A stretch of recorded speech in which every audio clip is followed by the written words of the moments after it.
I know there are so many uses for time machines, but this is what I would do.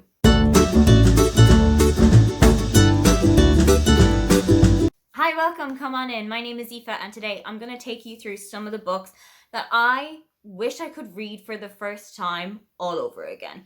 If there was any way that I could completely erase these books from my memory, I would be all over that.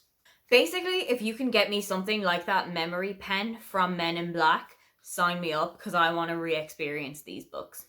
First one on the list is The Book Thief by Markus Zusak. I first read this book in 2011 when I was maybe about 18, 19 years old.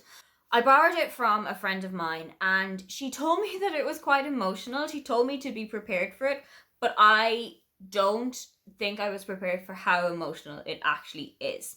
The Book Thief is set in World War II in Germany and is narrated by Death. He is going through quite a busy period at the moment. Throughout the book, he often encounters a young woman called Liesel Memminger. Liesel has been adopted by a couple called the Hubermans, and throughout the war, she is going to be staying with them as their adopted child. Her brother has actually passed away while they are on the way to the Hubermans. Throughout the whole book, you really see what the devastation was like. You really get almost a kind of a humanization of Death himself. I really loved the concept of Death narrating the book. It really gave it a whole other vibe that I think wouldn't have made the book as exciting if it was narrated by Liesel or if it was narrated as like a omniscient narrator. I've also watched the film adaptation of it and it is one of my favorite adaptations. I think it's the one in my head that stays the closest to the source material, but if I could go back and completely erase it from my head, I would absolutely love to experience this book again for the first time. Next up is A Monster Calls by Patrick Ness. This was originally actually written by an author named Siobhan Dowd, who passed away from cancer before the book was even finished.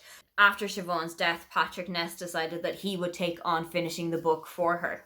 In the book, you are following Connor, whose mother is ill, you don't know what with. Every evening at 7 minutes past 12, Connor is visited by a monster who threatens to expose his truth and get to the bottom line of what his truth is and find out more about Connor and really get him to look deeper at himself. Again, this is one that you're going to really need to bring tissues for. I actually watched the film adaptation on a plane back from the States one year, and I don't recommend doing that because I was basically dehydrated by the time I got off the plane. However, I would really love to see the build up again. I would really love to get to the end reveal and not know that it is coming. And it's definitely one that I would recommend you to read. But also, you are going to need to take out chairs and Kleenex before you do. Next up is Where Rainbows End by Cecilia Ahern. And this is one of the books that I loved so much when I was younger. I think it came out when I was maybe about 14, 15, and I would have read it around that time. The book is written in a completely epistolary form. So you've got letters, phone calls, text messages, emails, everything between two childhood friends, Alex and Rosie. And they keep in touch throughout country moves, breakups, marriages, deaths, births, every kind of human condition that you can go through. The two of them are still together. They are still by each other's side. It's a really lovely friends to lovers romance. I thought it was told in such an imaginative way. I'd never seen an epistolary novel before when I first read it. And I would absolutely love to go back and not have to think about, oh, Rosie's going to meet Greg here and he's really bad for her, or oh, Alex is going to move away to Boston and that's going to throw everything into a loop. I would love to just go in and not have a clue what's coming for me. Next up is one of the biggest YouTube darlings of the moment. The Seven Husbands of Evelyn Hugo by Taylor Jenkins Reid. Taylor Jenkins Reid has not put a foot wrong of any of the books that I've read of hers, but I think Evelyn Hugo is the one of hers that I would most love to wipe completely clean and go back into. I remember when I got to the first kind of oh my god moment of this book, I was sitting on a plane to Vienna to start like a little kind of a week away for myself around Central Europe.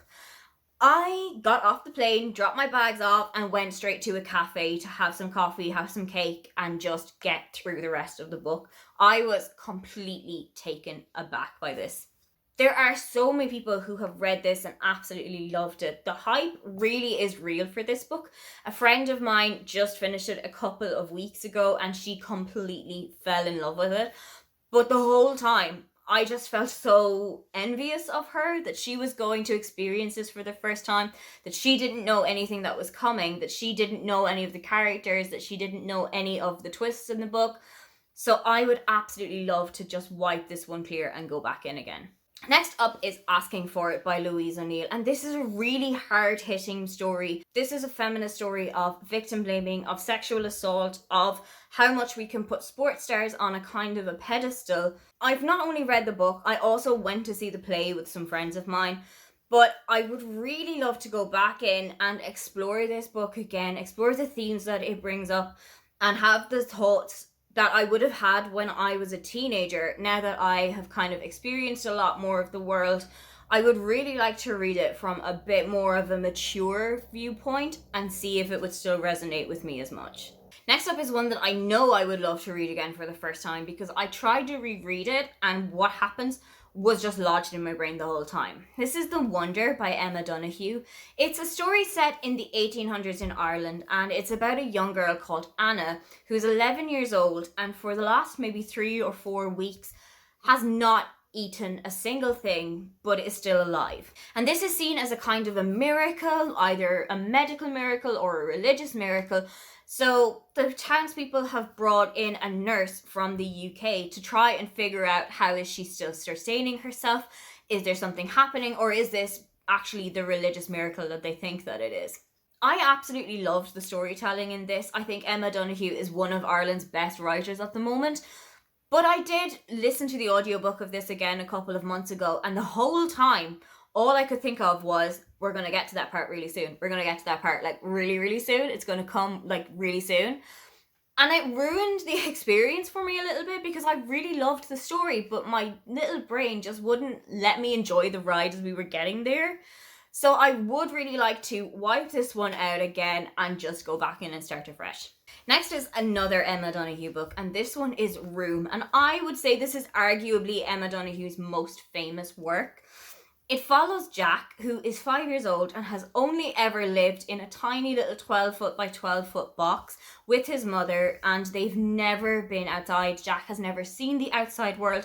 His mother was kidnapped about 7 years ago. Jack has absolutely no idea that any of this has happened. He only knows what's happened within this little box of his. One day, his mother plans an escape for him and for her, and then things start to go from there. You really start to see the world through the innocence of a child who is just exploring it and experiencing everything for the first time. Again, this is one that I know, okay, what's going to happen next? I know where the story is going here.